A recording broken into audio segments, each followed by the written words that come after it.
9월 20일 성 김대근 안드레아 사제와 성 정하상 바오로와 동료 순교자들 대축일입니다. 루카가 전한 거룩한 복음입니다. 그때 예수님께서 모든 사람에게 말씀하셨다. 누구든지 내 뒤를 따라오려면 자신을 버리고 날마다 제 십자가를 지고 나를 따라야 한다. 정녕 자기 목숨을 구하려는 사람은 목숨을 잃을 것이고 나 때문에 자기 목숨을 잃는 그 사람은 목숨을 구할 것이다. 사람이 온 세상을 얻고도 자기 자신을 잃거나 해치게 되면 무슨 소용이 있느냐? 누구든지 나와 내 말을 부끄럽게 여기면 사람의 아들도 자기의 영광과 아버지와 거룩한 천사들의 영광에 쌓여올 때 그를 부끄럽게 여길 것이다. 한 주간을 시작하는 오늘 이 주일은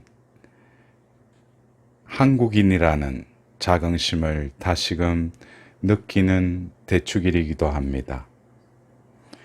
신앙인으로서 세계 유례 없는 자생한 교회로서 피로 뿌려져서 세워진 이 교회에 우리는 이 가톨릭 교회의 교인이자 한국인이라는 그 신앙의 뿌리를 다시금 오늘 대축일을 맞이하며 바라보아야 할 것입니다. 보통 어느 나라에 교회가 생기는 데 있어서 이미 그리스도교화된 그 나라에서 파견된 선교사들이 그 나라에 가서 신앙의 씨를 뿌렸다면 우리 한국교회는 자생적인 특별히 평신도를 중심으로 해서 생겨난 특이한 교회라고 할 수 있습니다. 더불어서 시내 박해와 병인 박해에 이르기까지 1만여 명의 순교를 한 이 교회의 토양은 바로 믿음을 지키기 위해 자신의 목숨까지도 내어 바친 그 고결한 신앙의 미랄들이 결국 신앙의 후손들인 우리들이 이러한 선조들의 신앙의 그 풍요로움과 고귀함에 대한 감사함으로 우리는 오늘 이 대축일을 지내야 할 것입니다. 우리는 이 9월 특별히 순교 성월을 지내면서 다시금 이 순교의 의미를 되새겨야 할 것입니다. 순교라는 것은 바로 행위로서 자신의 목숨을 내어 바치는 그 행위 이면에 신앙인이라는 그 믿음이 고결한 꽃을 피운 결정체라고 할 수 있을 것입니다. 우리는 자신의 목숨이 소중하고 무엇보다도 이 목숨을 부지하기 위해서 얼마나 많은 생존의 본능과 더불어서 신앙생활 역시 이 목숨을 위하여 우리는 살아가고 있습니다. 그러나 이 목숨을 뛰어넘는 자신의 목숨을 바치게 하는 그 원동력은 바로 신앙의 그 뿌리인 하나님의 사랑일 것입니다. 오늘 우리가 들은 제1독서의 지혜서 3장 9절의 말씀을 다시금 마음에 새기도록 합시다. 주님을 신뢰하는 이들은 진리를 깨닫고 그분을 믿는 이들은 그분과 함께 사랑 속에 살 것이다. 은총과 자비가 주님의 거룩한 이들에게 주어지고 그분께서는 선택하신 이들을 돌보시기 때문이다. 여러분들도 알다시피 18세기 말에 우리나라에 이미 뿌리 내린 그 사상들은 바로 유교라는 그 문화와 모든 사회 전반에 어릴 때부터 배워서 몸에 익힌 이 사상이 주류를 이루고 있던 그 시대에 천주학이라는 새로운 이 학문을 받아들이고 또한 그 교리를 통해서 진정으로 눈에 보이지 않는 하나님을 고백하고 또한 척박하고 사제가 없는 그러한 상황 속에서도 그들은 믿음을 성장시키기 위한 원동력은 바로 이 지혜서 3장 9절의 말씀처럼 주님을 신뢰하는 이들은 진리를 깨닫게 해 주신다는 것입니다. 더불어서 하느님을 믿는 이들은 그분과 함께 사랑 속에 살 것이다. 하느님께서는 바로 당신을 신뢰하고 믿음을 두는 이들의 마음속에 당신의 사랑을 부어 주실 뿐만 아니라 그 사랑이 그의 존재를 당신과 일치하게 이끌어 주십니다.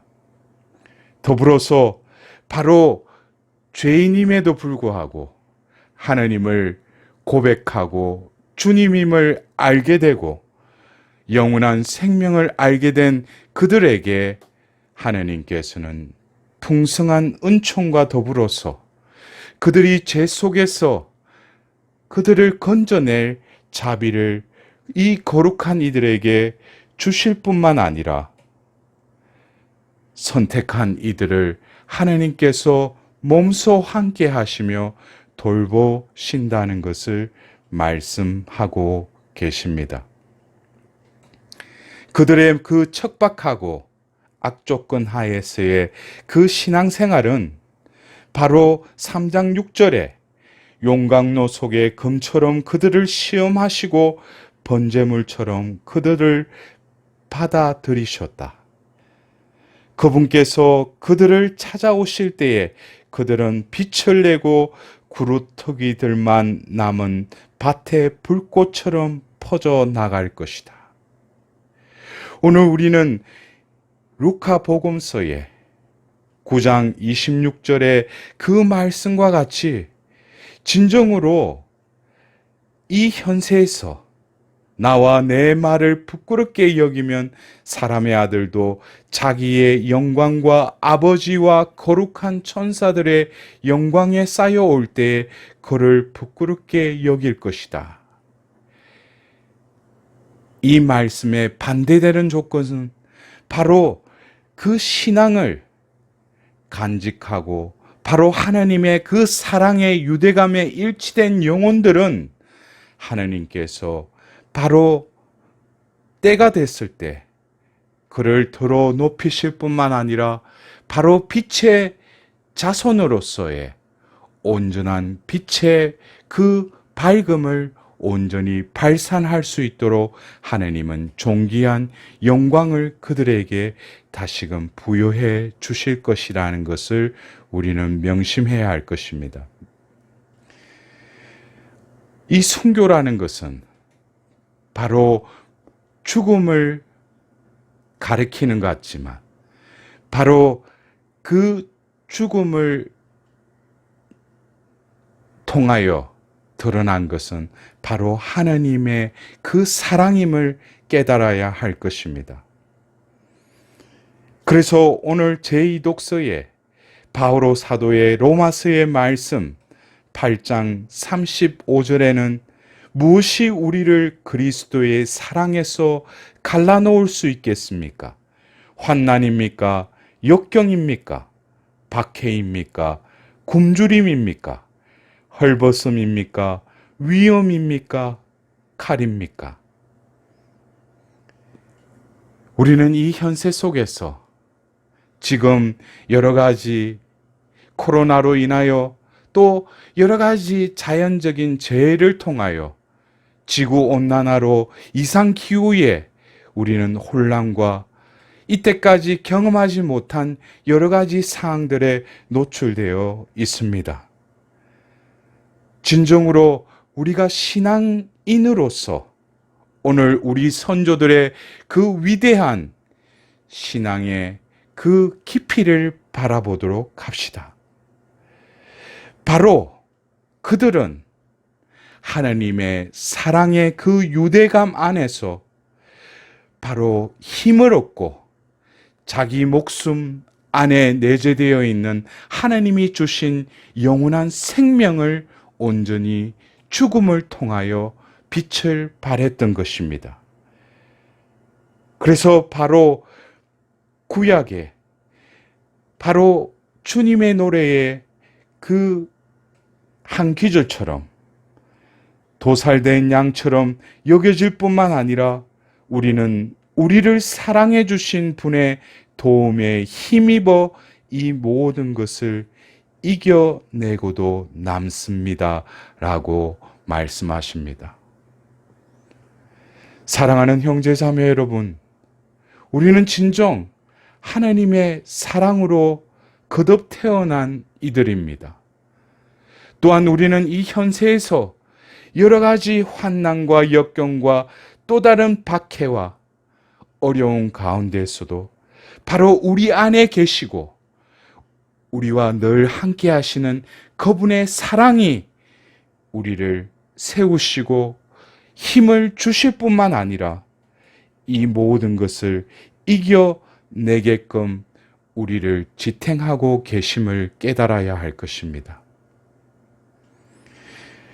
우리의 이 순례자의 삶은 이 현세가 끝나는 것이 아니라 영원한 생명으로의 그 여정 가운데 우리에게도 바로 피를 흘리는 그 순교가 아니더라도 각자가 처해 있는 위치에서 자신의 지위에 맞는 신앙의 증거의 삶을 살아가야 할 것입니다. 어려움 속에서도 내가 살기 위함보다는 내가 하나님의 미담으로서 썩는 삶을 살아갈 때 하나님께서는 그것에 합당한 유산을 우리에게 주실 것이라는 것입니다. 우리에게 부어주실 그 당신만의 그 보상, 영원한 생명, 우리에게 주실 구원의 선물을 바라보도록 합시다. 우리는 1만여 명의 그 순교자들 가운데 이미 103위의 성인품에 오른 이들과 더불어 124위의 복자품에 오른 이들이 있습니다. 그리고 또 시복조사 중에 있는 이들이 있을 뿐만 아니라 그러나 대다수의 많은 이들이 무명의 순교자로 아직까지 남아 있습니다.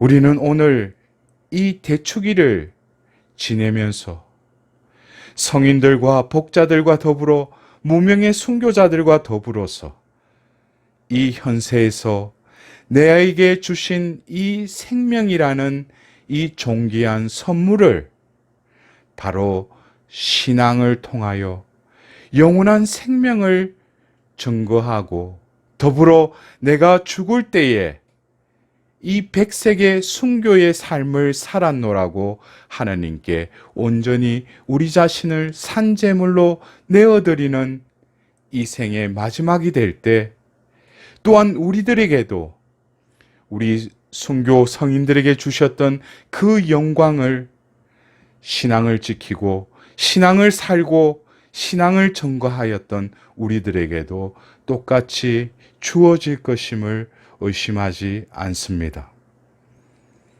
사랑하는 형제자매 여러분, 오늘 시편 126편의 그 말씀처럼 눈물로 씨 뿌리던 사람들 환호하며 거두리라.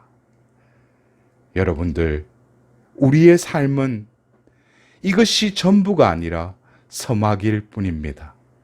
우리에게 전개될 바로 하나님께서 우리에게 온전히 드러내실 것은 우리가 이 생을 온전히 영원한 생명으로의 여정으로의 연장선 안에서 살아갈 때 하나님께서는 우리의 믿는 자들에게 또 다른 순교의 은총을 우리에게도 베풀어 주시리라 믿습니다.